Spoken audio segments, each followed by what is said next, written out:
Hi, this is Joe Chambers. Welcome to Musicians Hall of Fame Backstage The Vault Series.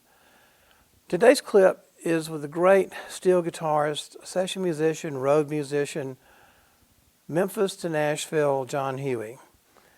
John talks about his early days working with the great Conway Twitty, Conway's move here to Nashville from Oklahoma, his time working with Loretta Lynn, and his final years with the great Gill.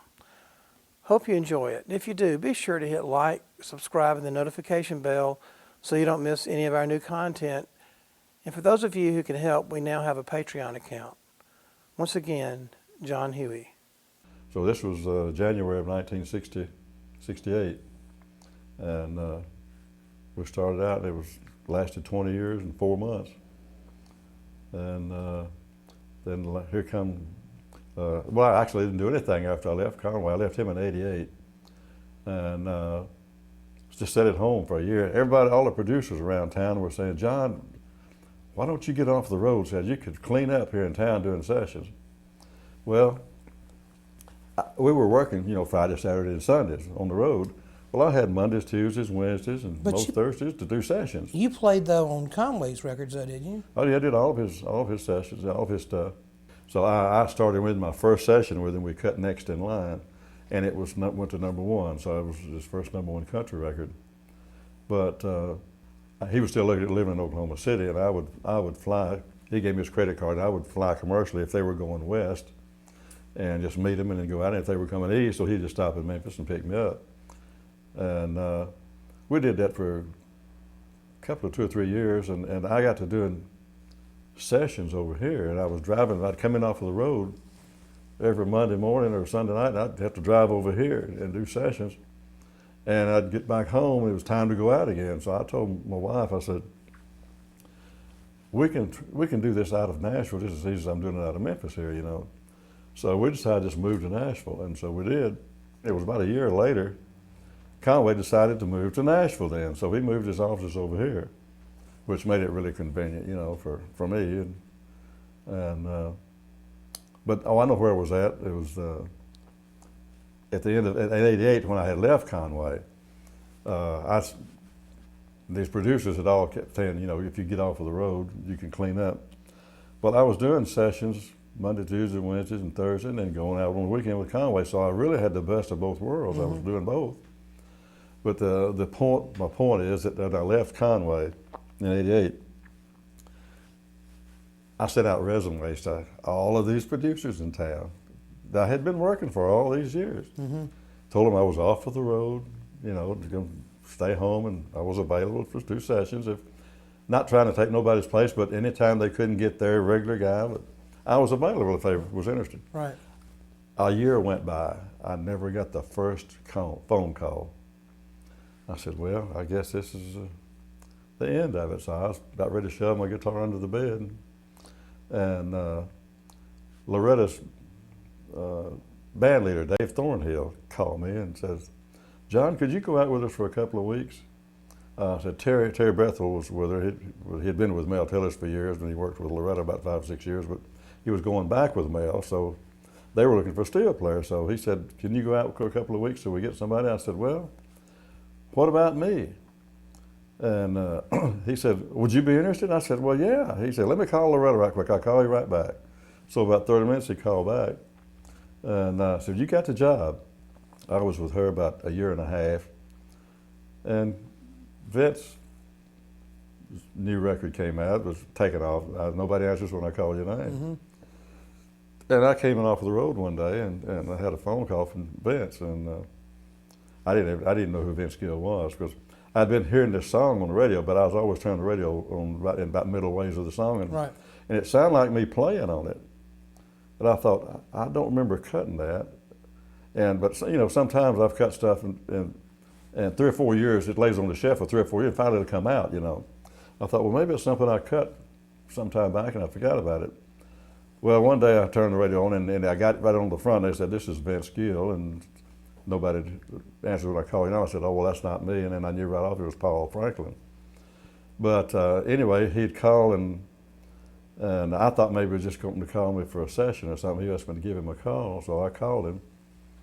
And he told me, he said, John, my name's Vince Gill. I know you don't know who I am. I said, I do a little recording around town, and I've got a record that's starting to take off, and I'm thinking about putting a band together, and just wondered if you'd be interested. I said, I know you left Conway and was with Loretta, but I didn't know what your circumstances was. So I said, well, I didn't even ask him what he paid. I said, what do you wear on stage?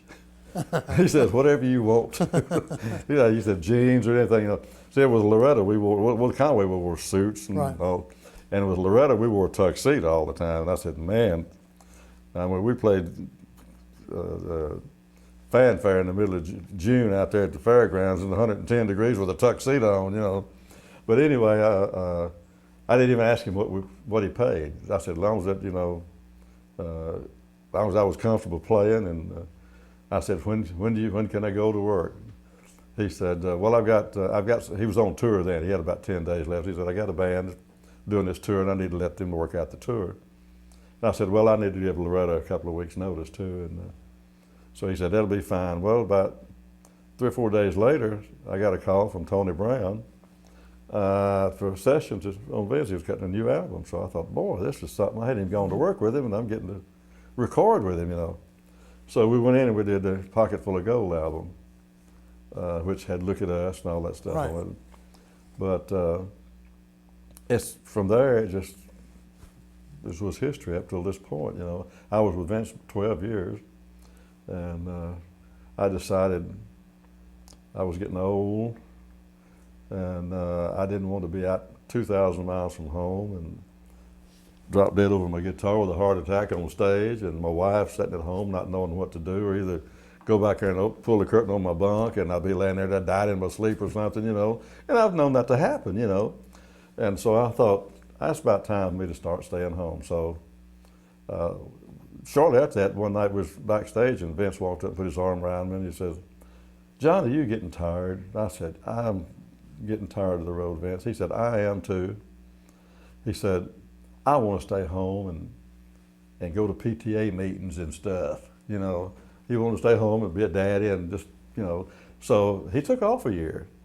And I mean, that was when I left. I got off the road, so I didn't actually have to quit. He took off the year, and I told him I think I was going to stay home. And so for the last couple of years, I've been home just doing sessions and playing steel guitar conventions and playing a little club downtown and having the time of my life. I'm really enjoying it now. Why did you leave Conway in '88? Well, it was monetary reasons. Oh. Yeah. We just hadn't had a raise in a long time, and I said I can't go on. And he said there wouldn't be any more raises, so I said, well, I don't really have much incentive to stay, And in fact, his his accountant had already told him that the economy would eat up our salaries and stuff, but he said there wouldn't be any raises, so I said, well, I need to move on. Right. But it was after 20 years, Right. But golly, you've known Conway longer than anybody in the music business. Yeah, well, Pork Chop had been there. Pork Chop was there during the rock days, Mm-hmm. but I was there before Pork Chop back in the old days, as far as playing music, but we weren't playing professionally at the time. Did you like it when you were given less direction or more direction?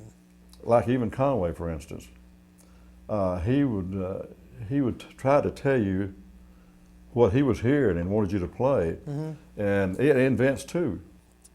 What was it like playing with Vince on the road? To me, it was the greatest job I ever had. I mean, even though I grew up with Conway and we were friends and all that, something about Vince, Vince is, what you see is what you get. I mean, he's got a heart big as this building, and everything was first class with him. But he was just the greatest guy in the world to work with, and still is. It makes you want to make sure that you're satisfying him, try to play every lick you play to please him. Well, not a slouch player himself. I knew he was a good player, but I've heard him on the stage, like not on the show, but doing sound check. We'd get off on some tune, and I mean, it might be a blues tune. whatever the tune called for, he could play to fit that tune. I mean, he could get as bluesy as you wanted to get. And we'd get off on some jazzy tune, and he'd change his tone, and his total technique and everything changed. He went to playing like jazz, you know. And I was just amazed. I just sat there just looking at him like, I can't believe I'm hearing this, you know. He's just a great player and great talent. Did you ever play on any any artists outside of what would be considered country? Yeah, I did 2 albums with Elvis. I say 2 albums. We did a session, and they used some of the songs on each album called Elvis in Memphis and Elvis Back in Memphis. I did a thing with the Box Tops.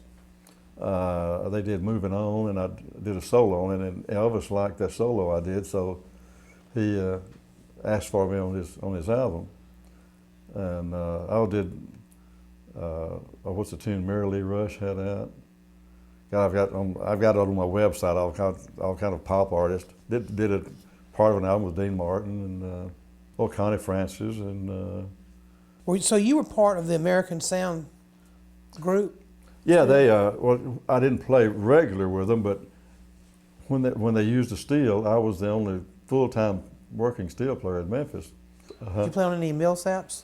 Oh, I did a lot of Millsap stuff, yeah. Millsap, Barbara Mandrell, several albums with George Jones. Well, man, thanks so much. Oh, thank you, Joe. It's been a pleasure. Me too.